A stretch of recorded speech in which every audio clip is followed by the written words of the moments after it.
continuer sur les principes clés de la PNL. Donc, cette semaine, un principe clé en deux parties qui est très très important. Alors, c'est un principe en plus sur lequel il y a souvent beaucoup comment dire, de mauvaise compréhension, d'incompréhension. On a tendance à prendre les choses d'une manière un peu trop extrême. Donc, je vais essayer d'être le plus clair, simple possible parce qu'il est très très très très important.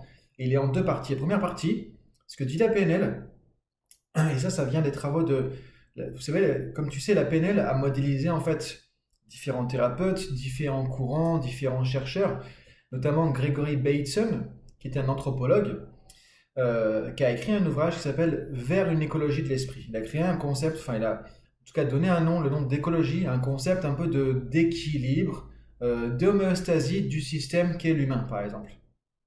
Ce qui veut dire que, en gros, notre système psychologique, qui inclut beaucoup de choses, par exemple, tend à maintenir un certain équilibre, une homéostasie.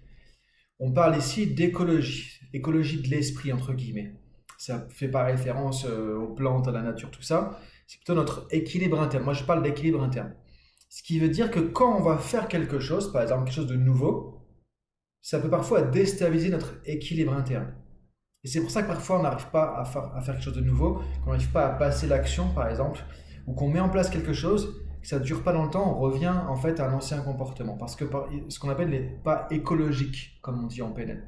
C'est-à-dire que ce comportement crée un déséquilibre dans notre homéostasie, notre équilibre intérieur, en quelque sorte. Et notre système tend toujours à rester équilibré.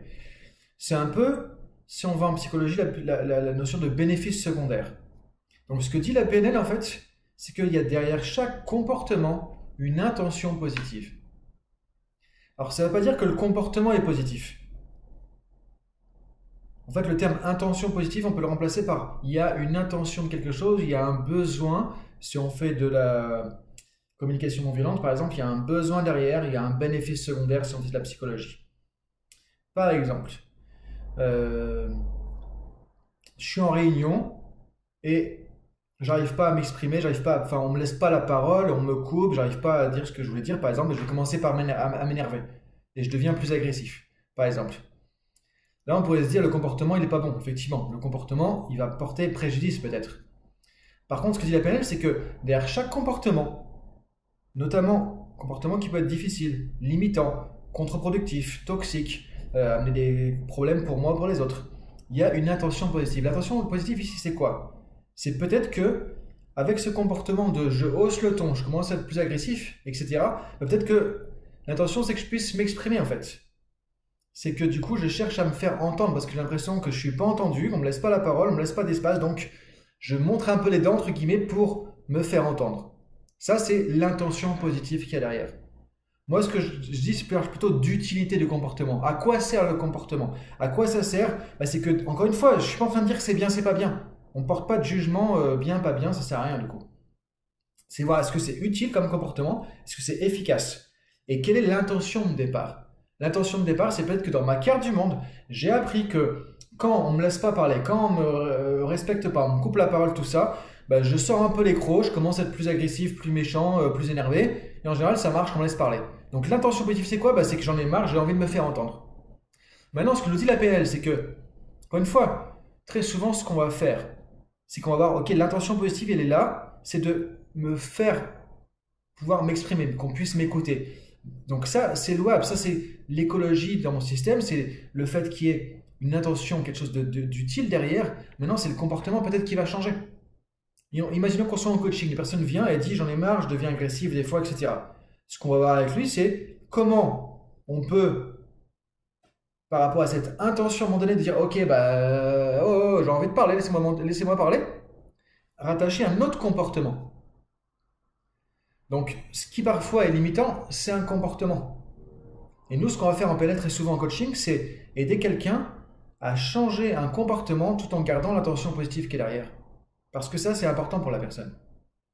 Souvent ce qu'on fait, c'est que on n'aime pas le comportement et on va faire ce qu'on appelle jeter le bébé avec l'eau du bain. On va envoyer balader à la fois le comportement et l'intention positive qu'il y avait derrière. Parce qu'on fait un changement qui est radical, qui ne tient pas compte de qu'est-ce qu'il y a derrière ce comportement. Par exemple, quelqu'un, imaginons, souvent ça c'est le cas pour des changements au niveau de l'hygiène de vie. Imaginons, Par exemple, un exemple par rapport à ça, quelqu'un qui veut arrêter de fumer. Le comportement n'est pas bon. On se dit, ok, c'est pas bon pour ma santé, c'est toxique, tout ça, je vais arrêter de fumer. Ok. Sauf que derrière, il y a sûrement, et je peux te garantir, 15 ans de pratique, 99% du temps, comportements comme arrêter de fumer, changer un comportement alimentaire, la procrastination, tout ce qui est lié à l'hygiène de vie, à des changements qui sont liés aussi à des habitudes, des choses automatiques, des choses où il y a de l'émotion, qui sont un peu compulsives, tout ça, comportements que j'arrive pas à mettre en place, comportements que j'arrive pas à tenir sur la durée, comportements que je change, mais je reviens à chaque fois à l'ancien comportement. 99% du temps, c'est un problème de ce qu'on appelle l'écologie en PNL, c'est-à-dire qu'il y a des bénéfices secondaires à ce comportement que je n'ai pas traité. Si par exemple, j'envoie à la poubelle mon paquet de cigarettes, du jour au lendemain comme ça, j'en ai marre, poubelle. Ok, on se dit j'ai gagné. Sauf que si dans mon système, l'équilibre psychologique était maintenu par le fait que, encore une fois, c'est pas une réalité, mais c'est une réalité dans le système de la personne, dans sa carte du monde, c'est une réalité. Que la personne a appris à gérer sa frustration, sa colère, ses difficultés, ses émotions en allant à la pause cigarette. Je balance mon paquet de cigarettes, donc le lendemain, je ne vais plus fumer, je ne vais plus la pause cigarette et je ne vais pas avoir le comportement de fumer. Ça va marcher un certain temps, je vais me forcer à ce que je sentir que je ne suis pas très bien. On dirait qu'est-ce qui va se passer? Mon système lui dit, ok, allô, oh, comment je fais pour satisfaire cette intention positive, cette utilité? Parce que moi j'ai besoin de trouver quelque chose, un comportement pour me calmer, prendre du recul, gérer la frustration, etc. Encore une fois, ce n'est pas la cigarette qui va donner ça, jamais. Mais la personne a rattaché ce comportement à un besoin psychologique de se détendre, se calmer, par exemple. Donc le système, lui, dans lequel on est, psychologique, psychosomatique, tout ça, il est resté à ce truc-là. Pour me calmer, me détendre, prendre du recul, gérer la frustration, cigarette, hop, ça marche. J'ai rattaché ça. Maintenant, on dit, il n'y a plus cigarette. Eh bien, il n'y a plus ce truc-là. Je ne peux plus le satisfaire. C'est pour ça que, très souvent aussi, pour ce genre de problème, on va voir un hypnothérapeute, parce qu'on peut le faire très bien en PNL aussi. L'hypnothérapeute va nous amener à inconsciemment rattacher d'autres comportements à l'intention positive de départ. C'est-à-dire qu'au lieu de fumer, je vais avoir d'autres comportements, d'autres manières d'être, d'autres attitudes qui vont être attachées à ça, ce qui fait que je vais inconsciemment faire autre chose pour satisfaire ce besoin de poser, par exemple. Donc ça veut dire que, si on revient au principe de départ de la PNL, derrière chaque comportement, il y a une intention positive. Ça ne veut pas dire que le comportement est positif.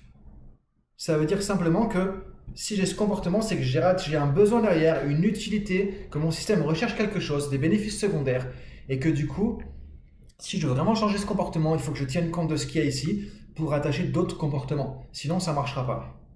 Je ne peux pas envoyer à la poubelle les bénéfices secondaires, l'intention positive comme ça du jour au lendemain. Ça peut être encore une fois, par exemple, derrière la procrastination. Vous pourrez se dire, c'est quelqu'un qui ne passe pas à l'action. Vous pourrez dire, bon, on va voir un coach. Il va dire, allez, il faut se motiver, il faut se bouger, machin, je sais pas quoi. Un peu comme on voit plein de bêtises, pour rester poli, sur les réseaux sociaux ou autres. Quelqu'un qui procrastine, voilà, on le fait culpabiliser parce qu'il passe pas à l'action, parce qu'il n'est pas courageux, il se bouge pas les fesses, il est feignant, machin, etc. Ok, est-ce que ça marche? On voit que ça marche pas. Si on revient, là, tu vois, j'ai pris l'exemple d'un comportement que je veux changer ou quelque chose que j'arrive pas à mettre en place. Maintenant, quand j'arrive pas à passer l'action, par exemple, la procrastination, je suis coincé. La méthode qui marche avec la procrastination, c'est de revenir au principe clé de la PNL. Derrière chaque comportement, il y a une intention positive. Donc, je vais poser question à mon coaché. Je vais me poser comme question. Tu peux te poser comme question. S'il y avait une utilité, s'il y avait une bonne raison de procrastiner, s'il y avait un bénéfice secondaire, une intention positive au fait de ne pas passer l'action, ça pourrait être quoi? Là, tu vas te dire, bah, je sais pas, moi je veux agir, je veux avancer mon objectif, j'ai envie de développer mon truc, machin, non. Ok, on réfléchit bien. S'il y avait une utilité à ne pas passer l'action, tu peux te poser la question autrement. Le fait de passer l'action, qu'est-ce que ça pourrait poser comme difficulté, comme problème, par exemple? Que tu pourrais éviter en ne passant pas à l'action, grâce à la procrastination. Et là, souvent, qu'est-ce qui va venir? Peur de l'échec, peur du jugement, peur de la critique, peur de ne pas réussir, peur de ne pas être à la hauteur, peur de réussir parfois aussi, etc., etc. Donc, de quoi on se rend compte?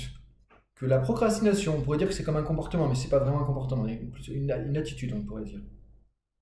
C'est que du coup, elle est là pour satisfaire ce besoin de justement ne pas être critiqué, ne pas me retrouver en échec, ne pas me mettre en danger, ne pas sortir de ma zone de confort. Donc l'intérêt, c'est quoi? L'utilité, c'est quoi? De rester dans ma zone de confort pour pas être confronté à tout ça.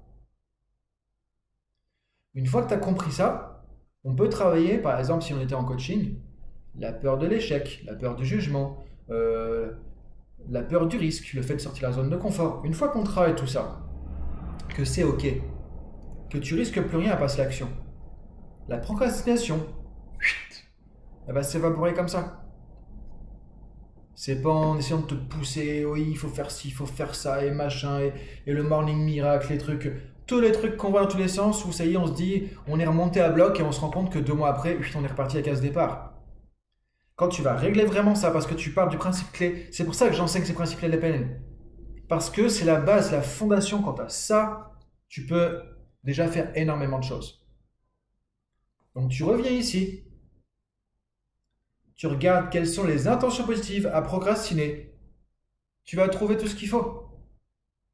Pareil, si tu veux changer par exemple la relation à la nourriture. Si tu es dans ce qu'on appelle la nourriture émotionnelle ou la nourriture récompense, c'est-à-dire que tu utilises la nourriture pour satisfaire des besoins psychologiques. J'ai un boulot très contraignant, c'est compliqué, c'est difficile. Quand je rentre chez moi le soir, je fais un festin. Et comme c'est pas bon de faire un festin le soir, et ça dépend ce qu'on met derrière, mais imaginons que justement au niveau nutritionnel, tout ça c'est pas bon. L'habitude déjà, c'est pas le meilleur truc à faire. Bah, qu'est-ce qui se passe? Je prends du poids, je continue à prendre du poids et du coup je m'en veux par exemple. C'est pas parce que tu vas faire le machin, internet.fr, etc., les régimes et compagnie, que ça va marcher. Tant que tu n'auras pas résolu ce truc-là. C'est quoi l'utilité de l'intention positive qui est derrière le comportement de faire un méga festin comme ça le soir? Bah, c'est peut-être que c'est le seul moyen pour te sentir récompensé. Tu as associé le besoin de sentiment de récompense, satisfaction, faire un truc qui te fait plaisir. Donc tu surinvestis le comportement de manger avec ces besoins psychologiques qui sont les intentions positives derrière le comportement. Quand tu as compris ça, tu peux travailler là-dessus. Et tu peux laisser tomber le comportement parce que tu n'en as plus besoin. Tant que tu ne règles pas ça, tu envoies le comportement avec le bébé avec l'eau du bain promener. Et du coup, qu'est-ce qui se passe? Tu vas dire je fais le régime machin.fr et compagnie, etc. Tu reviens ici. 2 mois après, qu'est-ce qui va se passer? J'ai perdu 5 kilos. Super, je suis content. Mais je sens qu'il manque un truc. Je sens que je suis frustré. Je sens que machin. Et ça va continuer à augmenter la frustration et machin, etc. Tu vas revenir ici. Parce que ton système, il dit mais comment je me récompense? Comment je me satisfais? Parce que j'ai plus rien pour me satisfaire, pour me récompenser, pour me dire j'ai eu une journée de... Je dirais pas le mot. J'en ai ras-le-bol. J'ai envie de me faire plaisir. Et bien, il n'y a plus rien pour ça parce que tu avais mis que la nourriture à ce moment-là. Donc, si tu n'as pas remplacé ça inconsciemment par quelque chose de meilleur pour toi, tu vas faire 360 degrés, retour casse-départ. Le boomerang que tu as lancé, tu dis ça y est, c'est réglé. Il te revient en pleine face. Parce que derrière chaque comportement, il y a une intention positive. Et si tu ne travailles pas sur l'intention positive, tu ne veux pas changer correctement le comportement que tu veux abandonner ou que tu veux modifier. C'est la base. Mais quand tu as compris ça, tu peux déjà changer énormément de choses. Et dans 99% du temps, quand les gens n'arrivent pas à changer les choses sur la durée, ce qui est peut-être ton cas, quand tu n'arrives pas à installer un nouveau comportement sur la durée, quand tu n'arrives pas à arrêter un truc que tu veux plus, qui n'est pas bon pour toi, c'est comme si c'est plus fort que toi, tu n'arrives pas à l'arrêter. Tu as tendance à procrastiner. Tu ne sais pas pourquoi tu n'arrives pas à passer l'action, tu n'arrives pas à t'y mettre. On revient ici, tu analyses ce qu'il y a ici, les intentions positives, tu sais sur quoi travailler. Donc le principe clé ici, c'est derrière chaque comportement, il y a une intention positive. Et la PNL dit, deuxième partie aussi, que chaque comportement est utile ou a été utile à un contexte ou à un moment donné. Dans un contexte donné. Parfois, c'est juste le contexte qui n'est pas bon. Par exemple, un exemple tout bête, mais vraiment ridicule, mais pour comprendre. Je vais dans une salle de boxe, je mets des coups de poing, paf, tu vois, je commence à frapper et je suis super bon coup de poing, tu vois, je frappe, j'ai de l'énergie, de l'agressivité, tout ça. Salle de boxe, c'est nickel. Maintenant, quand tu es en réunion avec ton comité de direction, c'est pas terrible, mais d'accord, tu vas pas arriver avec tes gants de boxe et ils sont où là? J'ai envie de frapper tout le monde. Non, ça c'est bon sur le terrain quand tu as une compétition, un match de boxe, tu es prêt, machin, etc. Ok, pas quand tu es au boulot. Donc un comportement parfois est utile dans un contexte, mais pas dans d'autres contextes. Parfois on se rend juste compte que on fait quelque chose, mais c'est pas approprié dans ce contexte-là. Par exemple, quelqu'un qui peut être très rentre-dedans, ça peut être utile parfois à certains moments pour te défendre quand quelqu'un injustement t'attaque, te critique ou je sais pas quoi. Mais ça veut pas dire que tu dois être tout le temps comme ça ou que tu dois faire ça avec tes proches quand ils te font une petite remarque à la maison, tu vois. Donc parfois, c'est se dire aussi, le comportement que j'ai, est-ce que je l'utilise au bon endroit, de la bonne manière, au bon moment? Parfois, c'est se dire, ok, peut-être que c'est utile, mais dans un autre contexte, à un autre moment. Encore une fois, ça veut dire qu'il ne faut pas le jeter à la poubelle. Ce que dit la PNL, c'est que les comportements, derrière, soit c'est pas le bon contexte, soit ça a été utile dans le passé, ça ne l'est plus aujourd'hui. Par exemple, imaginons quelqu'un, quand il était au lycée, c'était un environnement difficile, il fallait jouer les coudes pour se faire respecter. Bah, parfois, en réunion, il va s'énerver facilement parce que il a l'impression que c'est comme ça qu'il se fait écouter sinon. Sinon, il ne se fait pas écouter. Bah, c'est pas bon. Parce qu'il se rend compte que, mais encore une fois, peut-être que ça a été utile quand il était au lycée, qu'il fallait ça pour se faire respecter, mais maintenant, il n'y a plus besoin de faire ça. Donc, on peut dire au cerveau simplement, on peut accepter que j'ai eu ce comportement. Ça a été utile. C'est plus utile maintenant, je peux adopter autre chose maintenant. Toi, donc ça, c'est des choses qui sont très importantes. Et quand tu as compris ça, si tu regardes dans ta vie personnelle, professionnelle, sous cet angle-là, les choses, il y a plein de choses que tu peux commencer à changer. Donc voilà, je t'invite à réfléchir à tout ça. On se retrouve du coup vendredi pour une autre vidéo sur la chaîne YouTube. La semaine prochaine, donc pour un autre principe clé de la PNL. Si tu veux aller plus loin sur la PNL, tu peux aller voir aussi. Il y a une formation en dessous, découverte de la PNL. Tu as plusieurs heures de vidéos gratuites de formation sur la PNL. C'est une partie du praticien PNL. Et si jamais tu es intéressé par le praticien PNL, ça commence cette semaine. Donc ça va être un peu short, mais si tu te manifestes très très rapidement, peut-être que tu peux rejoindre le groupe, on verra. Et après, je risque de passer sur d'autres choses, donc je ne vais plus forcément enseigner le praticien PNL tel quel du coup.